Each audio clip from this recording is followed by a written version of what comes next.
ભાષા સજ્જતા. બાળ દોસ્તો, આજે આપણે સંધિ વિશે શીખીશું. બે કે વધારે શબ્દો જ્યારે અમુક ચોક્કસ નિયમોને આધારે જોડાય ત્યારે સંધિ થઈ એમ કહેવાય. સંધિના બે પ્રકાર છે, એક સ્વર સંધિ અને બે વ્યંજન સંધિ. સ્વર સંધિ. બાળ દોસ્તો, ગુજરાતી ભાષામાં એક શબ્દને છેડે આવતો સ્વર બીજા શબ્દની શરૂઆતમાં આવતા સ્વર સાથે જોડાય ત્યારે સ્વર સંધિ થઈ એમ કહેવાય. અહીં આપેલ ઉદાહરણ જુઓ. કવિ વત્તા ઇન્દ્ર બરાબર કવિન્દ્ર. અહીં તમે જોશો કે કવિ શબ્દનો વી અક્ષર વ વત્તા ઈથી બન્યો છે, જ્યાં ઈ હસ્વ છે અને ઇન્દ્ર શબ્દનો પહેલો અક્ષર ઈ પણ હસ્વ છે. આમ હસ્વ ઈ અને હસ્વ ઈ ભેગા થતા દીર્ઘ ઈ બને છે. તેથી કવિ વત્તા ઇન્દ્ર બરાબર કવિન્દ્ર થયું. તમે અહીં ધ્યાનથી જોયું હશે કે હસ્વ ઈ પણ સ્વર છે અને બીજો હસ્વ ઈ પણ સ્વર છે. આ રીતે બંને સ્વર ભેગા થવાથી તેને સ્વર સંધિ કહેવાય છે. બાળ દોસ્તો, અહીં આપેલ પહેલો નિયમ સમજો. જુઓ, અ વત્તા અ બરાબર આ થાય છે. હવે ઉદાહરણ જુઓ. સૂર્ય વત્તા અસ્ત બરાબર સૂર્યાસ્ત. અહીં તમે જોશો કે સૂર્ય શબ્દમાં ય અક્ષરમાં અ બોલાય છે, વત્તા અસ્ત શબ્દનો પહેલો અક્ષર અ બોલાય છે, એટલે કે તે બંને ભેગા થતાં સૂર્યાસ્ત શબ્દ બન્યો. હવે અહીં આપેલ બીજો નિયમ સમજો. જુઓ, અ વત્તા આ બરાબર આ થાય છે. હવે ઉદાહરણ જુઓ. શિવ વત્તા આલય બરાબર શિવાલય. અહીં તમે જોશો કે શિવ શબ્દમાં વ પછી અ બોલાય છે, વત્તા આલય શબ્દનો પહેલો અક્ષર આ બોલાય છે. આમ આ રીતે બંને ભેગા થતા શિવ વત્તા આલય બરાબર શિવાલય શબ્દ બને છે. તેવી જ રીતે આગળનો નિયમ જુઓ. જુઓ, આ વત્તા અ બરાબર આ થાય છે. હવે ઉદાહરણ જુઓ. વિદ્યા વત્તા અર્થી બરાબર વિદ્યાર્થી. તેવી જ રીતે આગળનો નિયમ જુઓ. આ વત્તા આ બરાબર આ થાય છે. આ નિયમ અનુસાર દયા વત્તા આનંદ બરાબર દયાનંદ થાય છે. બાળ દોસ્તો, તમે આગળ અ અને આની સંધિ શીખ્યા છો. અહીં હસ્વ ઈ અને દીર્ઘ ઈની સંધિના કેટલાક ઉદાહરણો જુઓ. રવિ વત્તા ઇન્દ્ર બરાબર રવિન્દ્ર. અહીં તમે જોશો કે રવિ શબ્દના વી અક્ષરમાં હસ્વ ઈ છે તથા ઇન્દ્ર શબ્દનો પહેલો અક્ષર ઈ પણ હસ્વ ઈ છે. તે બંને હસ્વ ઈ ભેગા થતા દીર્ઘ ઈ બને છે. આમ આ રીતે રવિ વત્તા ઇન્દ્ર બરાબર રવિન્દ્ર શબ્દ બને છે, જ્યાં વી દીર્ઘ બન્યો છે. તેવી જ રીતે આગળનું ઉદાહરણ જુઓ. પરી વત્તા ઇક્ષા બરાબર પરીક્ષા. અહીં પણ તમે જોશો કે પરી શબ્દના રી અક્ષરમાં હસ્વ ઈ છે, જ્યારે ઇક્ષા શબ્દનો પહેલો અક્ષર ઈ દીર્ઘ છે, જેના કારણે પરીક્ષા શબ્દનો રી દીર્ઘ બન્યો છે. હવે ત્રીજું ઉદાહરણ જુઓ. દેવીચ્છા, જેમાં દેવી શબ્દના વી અક્ષરમાં ઈ દીર્ઘ છે અને ઈચ્છા શબ્દનો પહેલો અક્ષર ઈ હસ્વ છે. તેથી તેની સંધિ દીર્ઘ ઈ થાય છે, એટલે કે દેવી વત્તા ઈચ્છા બરાબર દેવીચ્છા થશે. હવે ચોથું ઉદાહરણ જુઓ. રજનીશ. અહીં બંને શબ્દોમાં ઈ દીર્ઘ છે, એટલે કે અહીં રજની શબ્દના ની અક્ષરમાં ઈ દીર્ઘ છે અને ઈશ શબ્દનો પહેલો અક્ષર ઈ દીર્ઘ છે. તેથી રજની વત્તા ઈશ ભેગા થતા રજનીશ શબ્દ બને છે. બાળ દોસ્તો, હવે આપણે હસ્વ ઉ અને દીર્ઘ ઉની સંધિ વિશે જાણીએ. અહીં આપેલ ઉદાહરણ જુઓ. સુ વત્તા ઉક્તિ બરાબર સુક્તિ. આ ઉદાહરણ બરાબર ધ્યાનથી જુઓ. અહીં સુ અક્ષરમાં હસ્વ ઉ છે, જે ઉક્તિ શબ્દના હસ્વ ઉ સાથે જોડાય છે. અહીં ઉક્તિ શબ્દનો પહેલો અક્ષર ઉ પણ હસ્વ છે. જ્યારે સંધિ થાય ત્યારે સુ વત્તા ઉક્તિ બરાબર સુક્તિ શબ્દ બને છે, જેમાં સુક્તિ શબ્દનો સુ દીર્ઘ બને છે. હવે બીજું ઉદાહરણ જુઓ. સિંધુર્મી. અહીં સિંધુ વત્તા ઉર્મી શબ્દોમાં સિંધુ શબ્દના ધુ અક્ષરમાં હસ્વ ઉ છે, જે ઉર્મી શબ્દના દીર્ઘ ઉ સાથે જોડવાથી ધુ દીર્ઘ બને છે. આમ આ રીતે સિંધુ વત્તા ઉર્મી બરાબર સિંધુર્મી શબ્દ બને છે. બાળ દોસ્તો, હવે આપણે અ અને હસ્વ ઈ તથા અ અને દીર્ઘ ઈની સંધિના કેટલાક ઉદાહરણો જોઈશું. હવે પહેલું ઉદાહરણ જુઓ. ઉપવત્તા ઇન્દ્ર બરાબર ઉપેન્દ્ર, જેમાં અ અને હસ્વ ઈની સંધિ થતા એ બને છે. જેમ કે ઉપ શબ્દના પ અક્ષરમાં અ છે અને ઇન્દ્ર શબ્દનો પહેલો અક્ષર હસ્વ ઈ છે. તેથી તે બંને ભેગા થતા ઉપવત્તા ઇન્દ્ર બરાબર ઉપેન્દ્ર શબ્દ બને છે. હવે બીજું ઉદાહરણ જુઓ. યથા વત્તા ઇષ્ટ બરાબર યથેષ્ટ, જેમાં આ અને હસ્વ ઈ ભેગા થવાથી પણ એ થાય છે.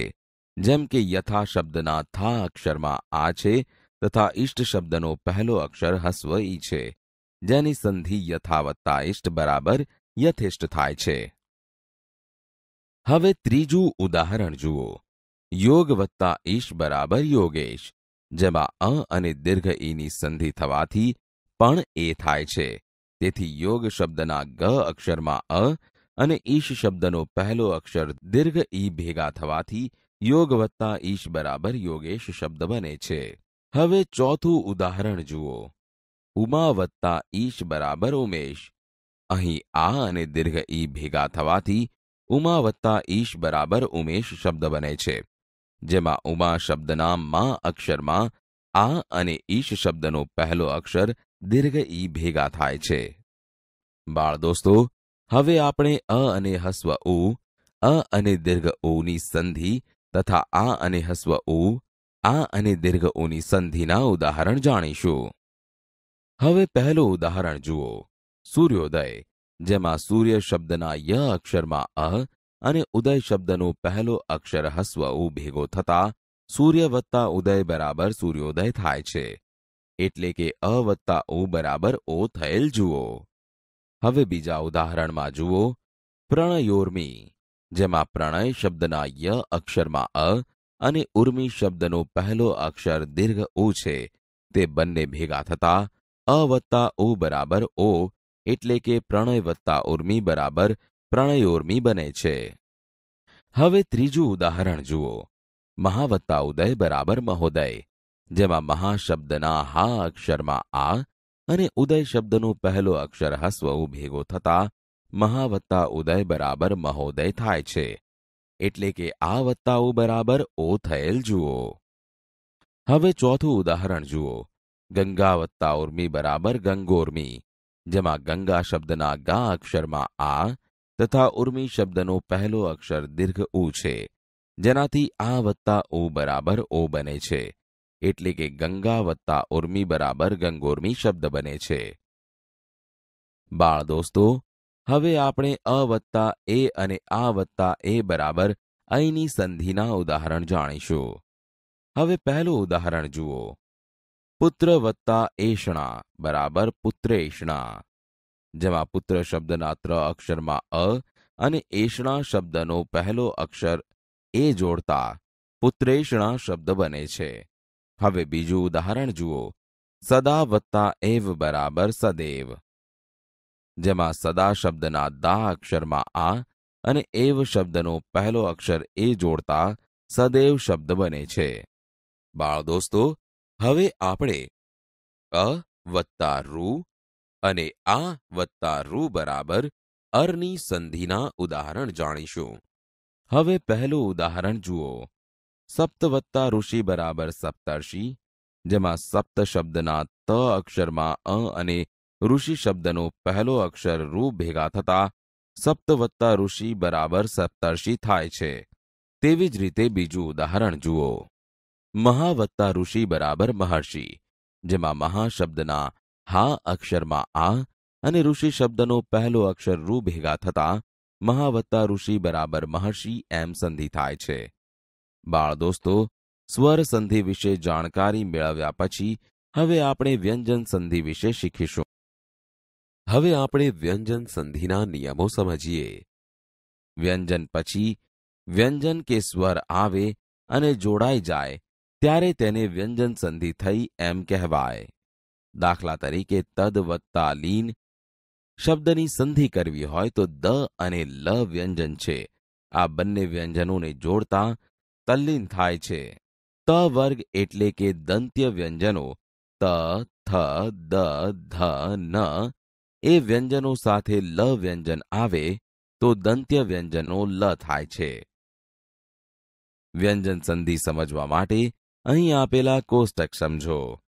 ક વર્ગના વ્યંજનો ક, ખ, ગ, ઘ છે, જેનો અનુનાસિક અમ ઉચ્ચાર છે.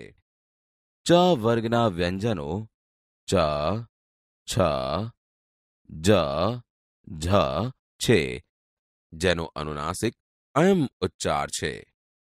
ટ વર્ગના વ્યંજનો ટ, ઠ, ડ, ઢ છે, જેનો અનુનાસિક અણ છે. ત વર્ગના વ્યંજનો ત, થ, દ, ધ છે, જેનો અનુનાસિક ન છે. પ વર્ગના વ્યંજનો પ, ફ, બ, ભ છે, જેનો અનુનાસિક મ છે. જુઓ પહેલો નિયમ. અનુનાસિક સિવાયના વ્યંજન પછી સ્વર કે ઘોષ વ્યંજન આવે તો તે વ્યંજનની જગ્યાએ તેના જ વર્ગનો ત્રીજો વ્યંજન મુકાય. બાળ દોસ્તો, હવે પહેલું ઉદાહરણ જુઓ.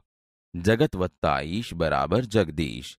અહીં જગત શબ્દમાં ત એ ત વર્ગનો વ્યંજન છે. અહીં ત વર્ગનો ત્રીજો વ્યંજન ત, થ, દ એટલે કે દ વપરાયો છે. તેથી જગત વત્તા ઈશ બરાબર જગદીશ બન્યું. તેવી જ રીતે બીજું ઉદાહરણ જુઓ. ષટ વત્તા યંત્ર બરાબર ષડયંત્ર. જેમાં ષટ શબ્દમાં ટ એ ટ વર્ગનો વ્યંજન છે.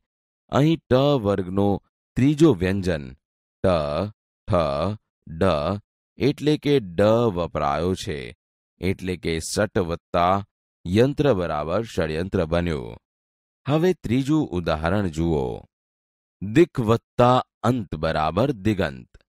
અહીં દિક શબ્દમાં ક વર્ગનો ત્રીજો વ્યંજન ક, ખ પછી ગ આવે અને તે વપરાતા દિગંત શબ્દ બને છે. બાળ દોસ્તો, હવે આપણે વ્યંજન સંધિનો બીજો નિયમ સમજીએ.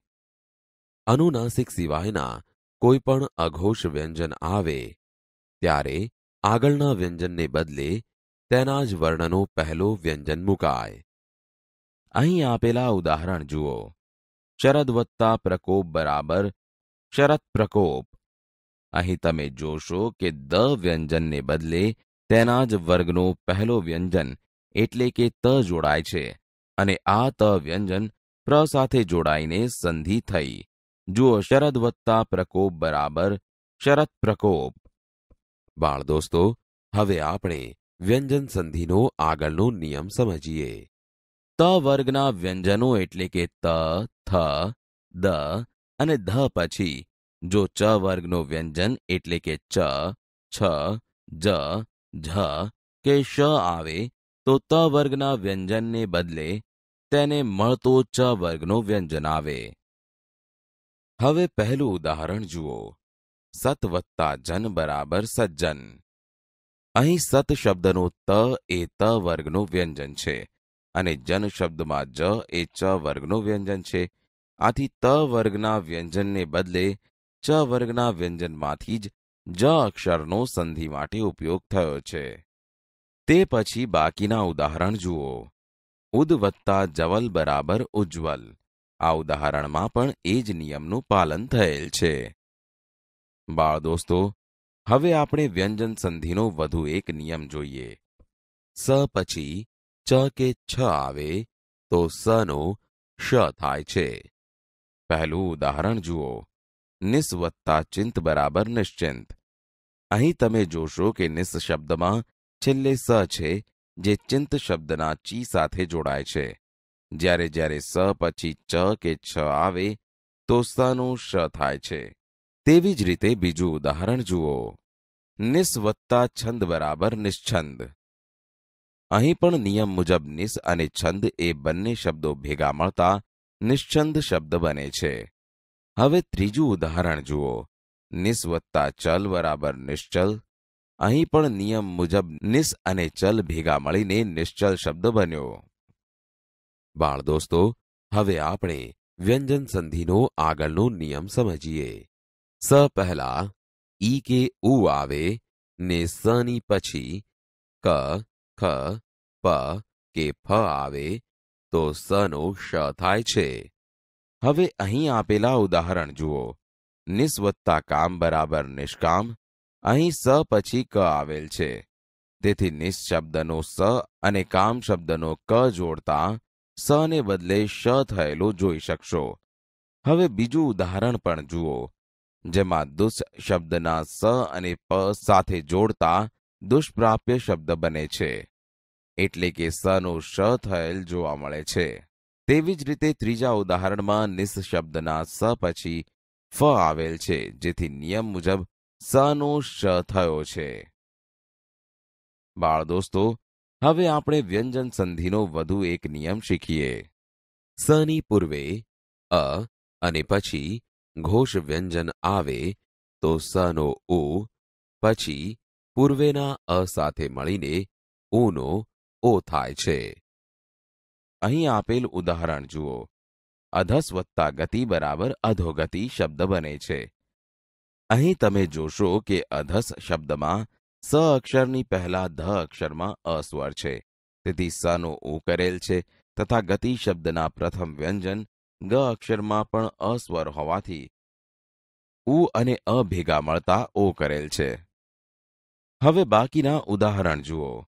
મનસ વત્તા હર બરાબર મનોહર, જેમાં મનસ શબ્દના સ અક્ષરનો ઉ અને હર શબ્દમાં હ અક્ષરનો અ છે, તે બંને ભેગા કરીએ તો ઓ થયેલ છે. તેથી મનસ વત્તા હર બરાબર મનોહર શબ્દ થશે. તે પછીના ઉદાહરણો પણ આ જ નિયમને અનુસરે છે. બાળ દોસ્તો, હવે આપણે વ્યંજન સંધિનો આગળનો નિયમ સમજીએ. અનુનાસિક સિવાયના સ્પર્શ વ્યંજન પછી શ આવે તો શનો છ થાય છે. બાળ દોસ્તો, અહીં આપેલા તમામ ઉદાહરણો જુઓ. દરેકમાં વત્તા પછી શ આવે છે. જ્યારે જ્યારે અનુનાસિક સિવાયના સ્પર્શ વ્યંજન પછી શ આવે તો શનો છ થાય છે. ફરીથી પહેલું ઉદાહરણ જુઓ. ઉદ વત્તા શ્વાસ. અહીં દ અને શને જોડવાના થાય છે. શ જોડતા ઉદ વત્તા શ્વાસ બરાબર ઉચ્છ્વાસ થાય છે. તેવી જ રીતે બીજા ઉદાહરણ જુઓ. ઉત વત્તા શ્વાસ બરાબર ઉચ્છ્વાસ. ઉચ્ચ વત્તા છવાસ બરાબર ઉચ્છ્વાસ. ચિદ વત્તા શક્તિ બરાબર ચિત્શક્તિ. ચિત વત્તા શક્તિ બરાબર ચિત્શક્તિ. ચિચ વત્તા શક્તિ બરાબર ચિત્શક્તિ. અહીં દરેકમાં શનો છ થયેલ જોઈ શકશો. બાળ દોસ્તો, હવે આપણે વ્યંજન સંધિનો વધુ એક નિયમ સમજીએ. સથી શરૂ થતા શબ્દ પહેલા જોડાયેલા શબ્દને અંતે અ કે આ સિવાયનો સ્વર હોય તો સનો શ થાય છે. અહીં આપેલ ઉદાહરણ જુઓ. વી વત્તા સમ બરાબર વિષમ. અહીં તમે જોશો કે સમ શબ્દની પહેલા વી અક્ષરમાં હસ્વ ઈ જોડાયેલ છે. જ્યારે સથી શરૂ થતા શબ્દ પહેલા જોડાયેલા શબ્દને અંતે અ કે આ સિવાયનો સ્વર હોય તો સનો શ થાય છે. તેથી અહીં સનો શ થયેલો જોવા મળશે. તેવી જ રીતે ત્રીજું ઉદાહરણ જુઓ. સુ વત્તા સમા બરાબર સુષ્મા. અહીં પણ તમે જોશો કે સમા શબ્દની પહેલા સુ અક્ષરમાં હસ્વઉ જોડાય છે. તેથી અહીં પણ સનો શ થયેલો જોવા મળશે.